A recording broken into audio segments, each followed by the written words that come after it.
Pokoknya kamu tetap mengajak Widya untuk menikah karena kamu punya harapan bahwa suatu saat dengan menikah, hidup bersama, kemudian kalian akan menemukan satu pola hidup bersama-sama. Begitu Mas Helmi. Saya nggak tahu deh, saya juga bingung tetap. Saya tahu bahwa Anda udah ditutupin semua dan Anda juga Mas tidak. Mas Helmi, saya bingung lihat Diki ini. Karena urusan pembantu jadi ribut, orang tua dilibatkan, ya pusing. Bukan saya pusing lihat Diki. Ini bukan masalah urusan pembantu. Tidak, karena pembantu dia kerja di rumah, anak saya yang selalu disalahkan. Sebenarnya ini urusan mereka berdua. Pada awalnya kan dia tahu saya pada awalnya dia tahu. Oh, jangan begitu kamu sama adik saya juga kerja. Pada awalnya kamu tahu saya manja. Dia juga melakukan saya loh, jangan kamu nyalain saya. Intinya bukan karena pembantu mereka mau berpisah, tetapi karena tidak. Mas Helmi, dari tadi saya lihat karena pembantu. Pembantu itu hanya trigger. Jangan sama orang lain, kamu jadi ribut dengan anak saya. Bukan. Itu adalah pemicu bahwa Widya udah ngaku sendiri tidak mengurusin urusan rumah tangga. Itu urusan suaminya bisa membimbing istrinya ya. Bukan orang lain, kalian berdua yang berumah tangga. Pak, saya bukan nggak bisa bimbing ya. Saya udah bilang berkali-kali. Berkali-kali mana kamu bilang? Kamu tidak cerita. Ya, kamu kan tahu aku dari awal itu seperti apa. Iya, kamu tuh jangan kayak gitu dong jadi orang. Kamu tuh apa mau jokin aku mulu. Kamu bawa seluruh keluarga kamu untuk jelek-jelekin saya di depan. Mbak Re, Sita, ada yang mau disampaikan Mbak Re? Silakan. Kalau menurut Widya, menjadi seorang istri tugas-tugasnya apa sayang? Sebentar. Ya melayani suami. Tolong. Jadi satu-satu ditanya, satu jawab ya. Ya. Melayani suami dalam hal apa sayang?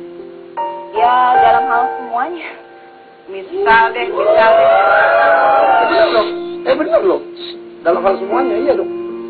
Tapi semuanya itu tapi yang dimengerti semua itu apa sayang? Kenapa Bu? Yang dimengerti itu, ya saya tidak mengerti semua itu maksudnya Widya itu apa? Ya semuanya ya dalam hal semuanya, tapi saya emang nggak bisa gitu untuk ngelakuin seperti itu. Saya udah yang seperti itu siapa? Yang seperti itu ya ngurusin rumah segala macem. Ya paling kalau untuk dia ya paling sesekali saya bikinin teh, kopi gitu loh. Dan selama hari ini saya juga nggak pernah yang namanya nyuruh suami saya untuk ngerjain apa-apa. Dia karena dia sendiri, inisiatifnya dia aja, inisiatif kamu. Karena sadar kamu malas. Makanya aku malas karena kamu sendiri yang mau. Kenapa kamu mau ngelakuin itu? Ya, Ibu, nggak apa-apa, Bu. Nggak usah. Dibiarkan aja, Bu, nggak usah dikerjain sama suaminya. Oke. Kalau nggak dikerjain, Dia juga kan sama aja komplain dengan anak saya. Maaf, sebentar. Begitu. Sebentar. Kita punya Ibu Win, ya. Ibu Win yang harusnya sudah lebih menguasai ilmu psikologi. Silakan, Bu. Ini adalah contoh perkawinan yang dilakukan dengan tanpa tujuan. Ya.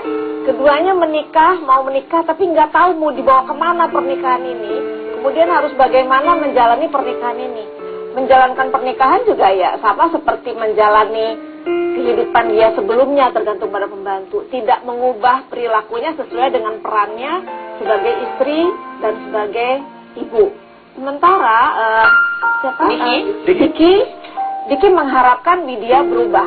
Nggak bisa kita mengharapkan orang lain berubah. Kecuali kalau orang itu mau berubah dari dalam dirinya sendiri. Nggak otomatis setelah menikah berubah, nggak otomatis. Itu ada proses, ada pendidikan juga dari suami. Tapi juga tidak bisa sambil ngomel, sambil dikerjakan juga. Ngomel juga. Itu sama dengan mengerjakan sesuatu tapi tidak ikhlas gitu. Jadi kalau memang mau mendidik Widya, ya, mungkin ada caranya begitu ya. Jadi saya kira Anda berdua selalu membela seperti ini karena itulah yang terjadi di keluarga mereka. Mereka betul gimana? Iya, sebaiknya keluarga dalam hal ini mulai melepaskan anaknya yang sudah menikah ini. Jangan terus ikut campur. Biarkan mereka membuat kesepakatan sendiri. Kalau mereka tidak mampu, minta tolong pada profesional deh. Ya. Konsultasi pada ahli perkawinan, nggak usah pada keluarga, karena pasti memihak. Keluarga itu jadi pasti jadi terlihat sudah terlihat sekali ya. Saya mungkin agak kurang setuju kalau misalkan ibu mengatakan saya tidak ada peran sebagai suami. Saya bekerja, saya memberikan penghasilan kepada Widya. Tapi di sini yang yang dimaksud oleh Bu Win itu Anda juga kontribusi terhadap kesalahan ini terjadi, bukan Anda punya peran lah kenapa ini terjadi. Mungkin Anda tidak cukup keras mengajak dia mendekat ke Anda. Ini pernikahan kayak Anda, Widya sebelah sini, Anda di sebelah sini. Jalannya jauh banget jaraknya. Mesti kan 4 tahun itu udah cukup dah membuat Anda makin mendekat, makin mendekat. Kan ada jalan. Saya bukan Anda tidak ibaratnya rel kereta api. Jajar, lurus, tapi segitu aja nggak pernah jadi satu. Gitu aja sampai rata. Anda bekerja, menyerahkan gaji pada Widya, ya. Tapi kemudian Anda tidak mencoba untuk berbicara dengan Widya apa yang sebaiknya kedua belah pihak ini mengerjakan di dalam perkawinan itu. Pembagian peran di dalam perkawinan itu tidak ada, tidak pernah dibicarakan sampai dengan matang, gitu ya. Hanya mengharapkan berubah dengan sendirinya. Kemudian melihat sesuatu yang nggak beres, Anda kerjakan sendiri tapi sambil ngomel juga, sambil kesel juga. Jadi nggak selesai persoalannya gitu.